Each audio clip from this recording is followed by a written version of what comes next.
This is a problem, Jay Prince. And I'm going to tell you like this. If you're 60 years old and you trying to be a street nigga, you failed. My name is Mase.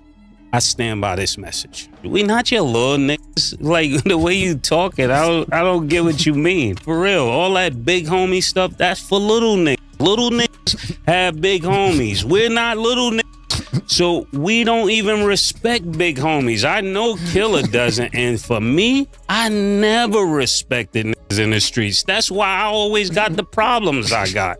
Who is this nigga? That's how I feel listening to this, man. Like, Jay Prince has a message for both of y'all with your comments after what you guys had to say about Shakur. He said, numbers don't lie, haters do. Let their haters say that he's boring and nobody wants to watch him. Sorry to tell you, it's just a select few of you haters. As you can see, there's proof that he has the #1 ratings in any fight on ESPN this year, the top 3 ratings since 2022. And to all of you haters who want to escalate that hate outside of the ring, I'm Shakur's manager and I handle all his business outside of the ring. In other words, Cam and Mase, I will fade all his shots and take all bets. so then we talking to you then, all right? We starting with you. Since you the big homie, we starting with you. That's how it goes around here. I want to just start off by saying you are so lacking self-awareness. Like, when you give such a lackluster performance and then you think you can make threats to people because you gave a lackluster performance, pause.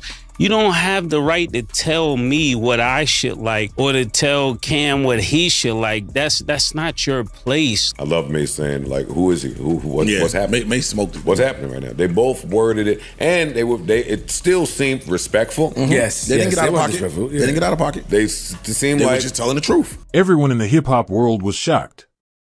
Mase, from the popular It Is What It Is show, publicly called out a very powerful man named Jay Prince. Jay Prince is a big deal. He started Rap-A-Lot Records and is known as someone you don't mess with. No one ever challenges him publicly. But Mase did. He was on his live show and said that some older bosses try to control the new generation. He looked right at the camera and said he was talking to people who act like the boogeyman of hip-hop, even in Houston. Everyone knew he meant Jay Prince. The video spread quickly online. Fans couldn't believe it. Mase is usually very calm, but this time his words were strong. He said he was tired of people acting like they can't be questioned. This was a huge deal because Jay Prince is a very respected and feared figure. By calling him out, Mase did something no one else would. People are now waiting to see what will happen next. You 60, you 60. What are you talking about? What are you, bro? I lost mad respect for you because I used to have mad respect for you. When you had Shakur with you, when you lined Young Boy NBA up, why the fuck you got Shakur with you? And this is why he acting like that. This is exactly why he acting like that. Talking about you got Young Boy NBA umbrellas and his keys to his car. Young Boy NBA told y'all to eat a dick. This is what he said. This is what Young Boy NBA said. Wack 100 was the most disrespectful. Wild disrespect. I ain't even gonna repeat this shit Wack 100 said. So for the people that's catching up on this who have no idea how this started, we gave our opinion of the fight. We said this shit was boring. All of us said it was boring. It's 100 niggas saying it's boring. But because our shit go viral, niggas think that they could keep talking to us. Shakur Stevenson told us to get the strap or strap up, or better yet, put the gloves on so he could fight us. We said what he said, and then he started going crazy. So look, I gotta ask, I think I'd be remiss if I don't. Any message for Cam and Mase? Y'all been going back and forth a lot over the last week. Some old niggas, they ain't got my respect. There you go. Since it's all comedy, I'm going to deal with it like comedy, nigga. You hear that? Like I said, nigga, your mother named you after Shakur, nigga. You know I ain't had no problems with the first Shakur. I ain't going to have no problems with you. Chill out, little nigga. We got the right to have our opinion, and I say that with all due respect, you know, but just keep it where it is, man. Let humor be humor. Let everybody say what they gotta say. You don't like what we said, nigga, box better. Until you beat Tank, it ain't really nothing for you to say. And making threats, I'ma just keep it real. If we talking boxing, I got 3 knockouts in All-Star Weekend, man. So I got 100% knockout ratings on All-Star Weekend if we checking the records. When you have a young guy like Shakur, instead of fighting his battles or trying to go against everyone that's commenting on him, you should be talking to him on or teaching him how to get better. The news spread fast, especially in Houston. Soon, J. Prince's name was trending everywhere. People close to him said he was surprised that Mase would say his name like that. J. Prince doesn't handle things online. He deals with problems in person. This made people nervous. They started making jokes, saying Mase should avoid Houston. But Mase did not apologize. The next day on his show, he said he knew people were mad. He said that was a good thing because it meant they heard him. He said he respects people's history, but he doesn't respect bullies. The internet went crazy again. Some people said Mase was brave and telling the truth. Others thought he was being reckless and making a big mistake. Many other artists didn't say anything. They didn't want to get involved. It became a battle between the old school way of doing things and the new school. And for now, Mase was winning online. You boring. You boring. Everybody's seen it. We ain't the only ones who seen it. You boring. I thought I was rather polite about it. I thought it was cool. Your grandfather's in your corner telling you to let your hands go. You won't let your motherfucking hands go because you scared to get hit. You want to swim without getting wet. It's just not going to happen. Now, what I will say, this is the most entertainment we've seen out of you in the last 2 years. This was kind of funny. This is the most entertainment we've seen out of you in 2 years. Congratulations. After the fight's over, he walks back to the corner like this. That don't look like a champion. Champs start walking around the ring diddy bopping when they beating up. Your grandfather, that's how I know what your grandfather's telling you. They knew you f***ed the bag up. You f***ed the bag up. You were supposed to show off, show out. Not only that, you was talking before the fight. You was the one before, I'm gonna knock this out. I'm gonna demolish it. I'm gonna do all this. And you ain't do nothing you said. That's why is mad. The point being is this, you fighting more after the fight. You just had a fight Saturday. You're losing your damn mind the last 2 days. Trying to fight everybody on Instagram, on Twitter, on everything else. Because we seen it. We seen it. What is you talking about? Then you talk about we should glove up. Shut the fuck up. Shut the fuck up. But niggas slap fire out you. Shut the fuck up. You getting boxing in the streets confused, nigga. For real, nigga. Like, stop getting boxing in the street. Those are two different things, nigga. That is two different things, nigga. Because when a switchblade or something else and everything, you talk about niggas better strap up. Why would you give niggas that heads up? You dumb motherfucker. Fuck out of here. You out your motherfucking mind. If you want to impress me, step up and wait. Fight Teofimo in Newark so he can knock your head to Irvington. Fuck is you talking about, nigga? You ain't impressing nobody with all this Twitter talk. All this wild Twitter talk you talking. Who you talking about? You're talking about niggas ain't legends. Nigga. Mase, I'll tell you right now, and I'm not talking about Mase when he came out and sold. Mase was Michael Jackson after Michael Jackson, before Drake. Nigga sold 5 million in 3 weeks. What is you talking about? But I'm talking about tonight. Tonight, right now, Mase is a 1,000,000% better rapper than you a boxer. 1,000,000%. Don't make me put the battery in his back to Oracle 3, you nigga. Yeah. I have him Oracle 3. That's what you need to do is Oracle 3, man. And let niggas know, my nigga. He is 1,000,000% better rapper than you a boxer, bro. Get the fuck out of here. Lastly, what I was going to say, Murder, is this. You keep talking about, how they legends, they doing podcasts, this and that. We make more money than you. We sit here and make more money than you. I know you don't want to play the Cash App, open your bank account game on the phone when we see each other. I know you don't want to open the phones up and see how much you got in the account. You made $2 million. The put this energy into your boxing and start letting your hands go, then you will be a pay-per-view star. They podcast. Because we getting chicken. We make more money than you. You better come with, you want a job? We might got a job for you.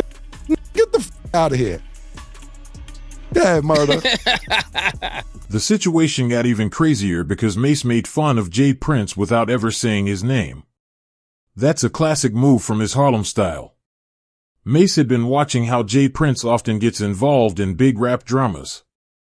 He called this out by saying, some people want to be God in hip-hop, but this game already has too many preachers.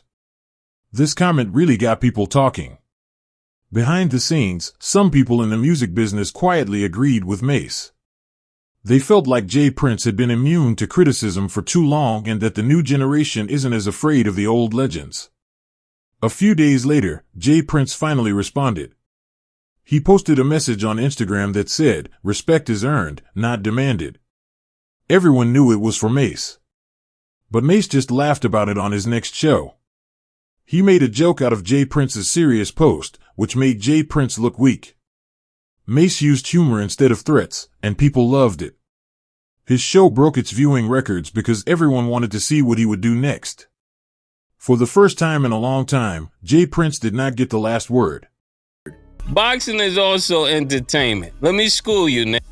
So when you get in the ring, you're not entertaining. We don't want to keep hearing about the sweet science. We're looking for entertainment. We're paying bucks for entertainment, and you're not entertaining. And somebody got to tell you this. I know you flipped out on Tim Bradley, tried to say they paid him to say that. I know you said that Bob Arum panned the cam on people leaving out as you was fighting. But listen, if the fight was smoking, nobody had to walk out. You should not be the main event fighting like the undercard. Your fight was like the undercard. All the smoke was before you. So they need to rearrange how you're going. You're like a headliner that really need to be the opening act. And that's on a business sense. So you need to take note of that. They call you pillow hands. That's what they call you. I didn't make that up. That's what I heard. They call you pillow hands. But listen, it's room for you here. We need a boxing analyst weekly. We could be your promoter. Yeah. Listen, you never got this much traction. We could, dead serious. I know it's gonna be like, oh, think about it. You in Billboard. You ever been in Billboard? You in Billboard. You on TMZ. You made it. You made it, nigga. You made it. If you need help, we're here. We got you here right now. It's a week and think about it. It's a week and a half after the fight, and we still talking about this. Mm-hmm. Like, there's just a difference between big homie and OG. Like, the OGs is that's older than you, more experienced. They've been around and they teaching you. They're keeping you away from danger. They are valuable in your life. Why do you think that you could tell us what we can and cannot say, my nigga? Control your nigga. Control that. Ain't nobody gonna tell a nigga, get the strap, and then we gonna sit there and be like, hey, I think we should shut up. Nah, this is not 1982, bro. You cannot sit here and tell niggas get the strap and then be quiet. Nobody know that part because I should just be going viral. You bugging, James, you bugging, man. I don't know what bet you talking about, all that other slang then. Bet it, whatever bet you talking about, bet it. I don't know what's bet it. Bet it. You want to bet it? I don't know what to bet it. Now that things have calmed down, everyone is wondering what will happen next. Will J. Prince respond for real, or will he just let the whole thing fade away? So far, he has stayed quiet besides that one mysterious post. Maybe he realized that fighting with Mase publicly would only make things worse. Right now, Mase is more popular than ever. His show is blowing up, his confidence is sky high, and fans see him as a new voice of truth in hip-hop. What's really wild is how Mase turned this whole situation into a win. He didn't hide, he didn't apologize, and he didn't back down. He stood by every word he said. On his next show, he even stated, "I don't have a problem with anybody, but I'm not scared of anybody either." That's the quote fans started posting everywhere. It became like a mini movement. People began saying, "Speak your mind like Mase." That's when you could feel the energy change. He turned fear into freedom. J. Prince, on the other hand, is in a tough spot. His reputation has always been about control, being the calm, respected OG that people look up to without question. But Mase took away some of that mystery. Now, when people hear J. Prince's name, they remember that clip of Mase smirking and saying, "Ain't nobody above being checked." That's how fast things can change in the internet age. People in the music industry say this might be a turning point. A new wave of creators, podcasters, YouTubers, and talk show hosts are shaping the culture now. They aren't afraid to challenge the older generation, even the ones everyone thought were untouchable. And Mase proved it. He did what rappers, executives, and other influencers never dared to do. He made J. Prince look human.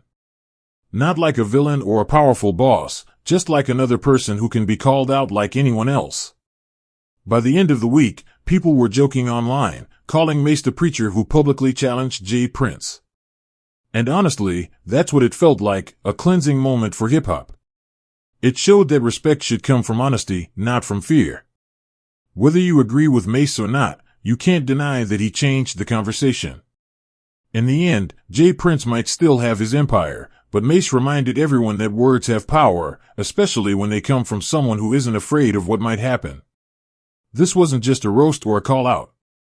It felt like a cultural shift. The outspoken host from Harlem humbled the legendary boss from Houston, and the whole world watched it happen live. Because these days, the loudest voice isn't always the scariest one. Sometimes, it's just the realest. And this time, Mase's voice was the one that shook everything up. So, what do you think about all of this? Drop your thoughts in the comments below. If you're loving the tea we're spilling, make sure to hit that like button, subscribe to the channel, and share this video with your friends. I'll see you on the next one, because trust me, the next video is going to be a real jaw-dropper and it's already loading.